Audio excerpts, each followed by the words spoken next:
Shalom, damai sejahtera bagi kita sekalian. Perkenalkan, nama saya Elentika, kelas B jurusan Teologi Kristen. Ibu bapak dan saudara-saudara, pembacaan kita pada saat ini terambil dari 1 Yohanes pasal 1 ayat 5 sampai ayatnya yang ke-10. Firman Tuhan berbunyi demikian, Allah adalah terang, dan inilah berita yang telah kami dengar dari Dia dan yang kami sampaikan kepada kamu. Allah adalah terang, dan di dalam Dia sama sekali tidak ada kegelapan. Jika kita katakan bahwa kita beroleh persekutuan dengan Dia, namun kita hidup dalam kegelapan, kita berdusta dan kita tidak melakukan kebenaran.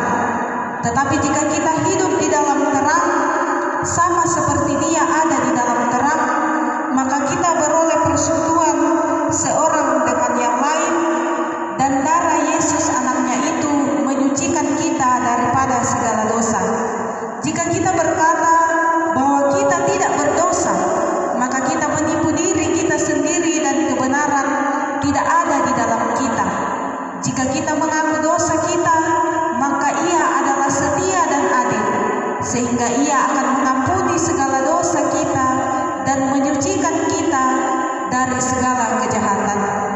Jika kita berkata bahwa kita tidak ada berbuat dosa, maka kita membuat Dia menjadi pendusta dan firman-Nya tidak ada di dalam kita.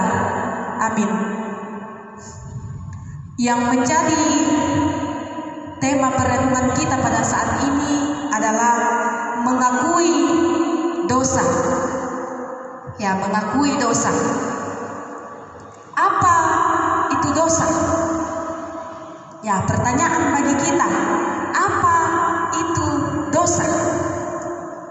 Kata dosa tentu sudah tidak asing kita dengar, bahkan sering kita lakukan dalam perkataan, dalam pemikiran, dan juga perbuatan kita.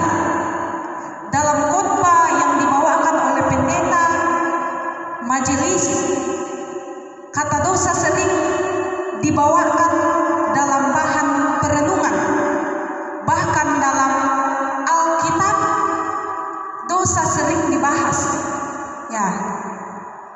Jadi dosa adalah sikap, tindakan, perbuatan manusia yang tidak dikehendaki oleh Tuhan. Dosa adalah musuh Allah. Jadi jika manusia melakukan dosa, artinya kita membuat diri kita bermusuhan dengan Allah.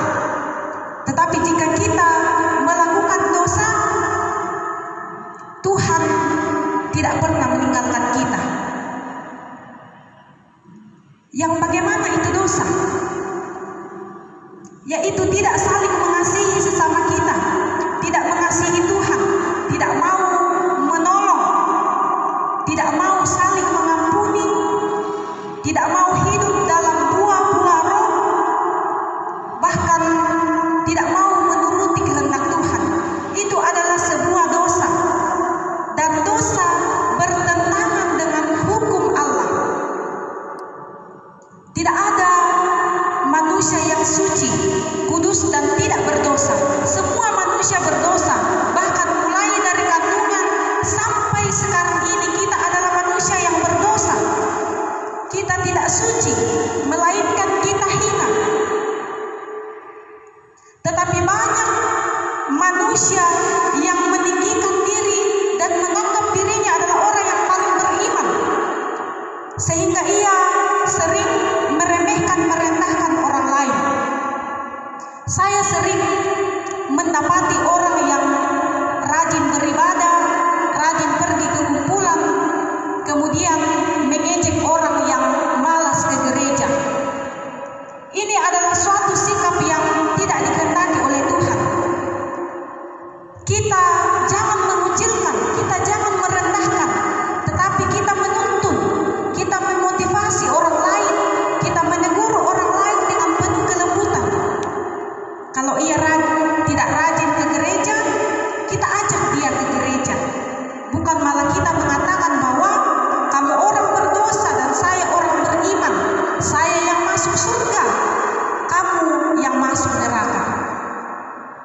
Sikap seperti ini yang tidak Tuhan kehendaki. Janganlah kita menghakimi. Seperti yang terdapat dalam Alkitab, seorang perempuan yang kedapatan berzina, dia dibawa oleh orang-orang banyak di hadapan Tuhan. Orang-orang itu mengatakan, Tuhan sendiri yang mengatakan bahwa kalau ada orang yang kedapatan berzina, ia harus dilempar dengan batu. Tetapi Tuhan mengatakan, jika kamu tidak berdosa, barulah kamu melemparkan batu kepada wanita ini. Dan apa yang terjadi? Semua orang pulang dan tidak melemparkan wanita itu dengan batu. Sebab orang mengakui bahwa memang tidak ada manusia yang sempurna, tidak ada manusia yang suci, tetapi manusia semuanya berdosa. Dalam Lukas pasal 5 ayat 32 dikatakan, aku datang bukan untuk memanggil orang benar, tetapi orang berdosa, supaya mereka bertobat. Artinya bahwa Tuhan Yesus datang ke dunia menjadi manusia untuk orang berdosa, bukan orang beriman, bukan orang yang suci, tapi untuk orang berdosa, agar mereka bertobat dan mau hidup di dalam kehendak Tuhan. Jadi haruslah kita mengakui dosa kita, bukan malah kita merendahkan orang lain atau bahkan meremehkan orang lain, tetapi kita melihat pada diri kita bahwa saya juga orang berdosa. Saya seharusnya mengakui dosa saya di hadapan Tuhan. Kadang manusia dalam kehidupannya memiliki sikap yang timbal balik. Kadang orang awalnya setia, kemudian menjadi tidak setia. Kadang orang hidup beriman, tetapi kemudian tidak beriman lagi. Seperti yang dialami oleh tokoh Alkitab, yaitu Salomo. Ya, Salomo ini adalah orang yang paling berhikmat. Dia terkenal orang yang paling berhikmat pada saat itu. Salomo ini adalah anak Daud. Daud itu adalah orang yang setia. Salomo pun setia kepada Tuhan. Namun ketika ia mengenal wanita-wanita yang Tuhan larang untuk dekat dengan dia, dia malah menyembah Allah-Allah lain. Dia menyembah berhala. Dia sujud kepada patung. Dia sujud kepada Allah-Allah lain dan tidak setia lagi kepada Tuhan. Dulunya dia sangat setia, namun kemudian dia menjadi orang yang berkhianat. Dia menjadi orang yang penyembah berhala. Dan Tuhan marah atas perilaku Salomo. Dia tidak seperti Daud ayahnya yang setia sampai mati, tetapi Salomo malah berkhianat dan dia tidak sungguh-sungguh hidup dalam kehendak Tuhan. Kemudian tokoh Alkitab yang kedua adalah Paulus. Kita kenal Paulus dulu adalah orang yang sangat jahat.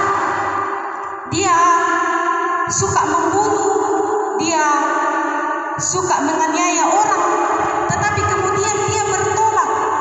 Dia kemudian percaya dengan Tuhan, menjadi pengikut Tuhan. Kemudian dia senang memberitakan Injil kebenaran firman Tuhan. Kehidupan Paulus pada saat itu sungguh-sungguh hidup bersama Tuhan. Jadi dalam perenungan kita saat ini, Paulus mengajar kita bahwa ketika kita berdosa, kita haruslah bertobat. Kita harus hidup di dalam kehendak Tuhan. Kita harus menjadi seperti Paulus